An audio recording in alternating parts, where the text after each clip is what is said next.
Welcome back. खबरुन जी बाकायदा शुरुआत हिन अहम खबर से कंदासीं। सूबाई घरू खाते अमनो अमा जे हवाले सां बहितरी लाइ पीपी चेयरमैन खां रहनुमाई घुरी वरिती। असां ख़बर शेयर कयूं पिया। ब्रेकिंग न्यूज़ आहे। कराची में सूबाई घरू वज़ीर ज़ियाउल हसन लंजार बिलावल भुट्टो ज़रदारी सां मुलाक़ात कई आहे। सूबाई घरू वज़ीर पीपी चेयरमैन के सूबे में अमन अमान की सूरत हाल का आगाह कयो।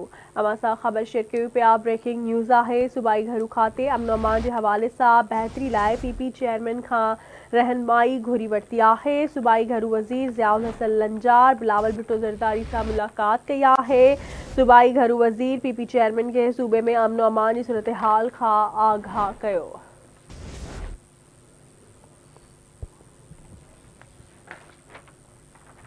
अवासा खबर शेयर कंदासीं। सूबाई घरू वज़ीर घरू खाते अमन अमा जे हवाले सां बहितरी लाइ पीपी चेयरमैन खां रहनुमाई घुरी वरिती आहे। अवा खे अपडेट दे रहिया आहियूं। सूबाई घरू वज़ीर ज़ियाउल हसन लंजार जी बिलावल भुट्टो ज़रदारी सां मुलाक़ात थी आहे। सूबाई घरू वज़ीर पीपी चेयरमैन के सूबे में अमन अमा जी सूरत हाल का आगाह कयो।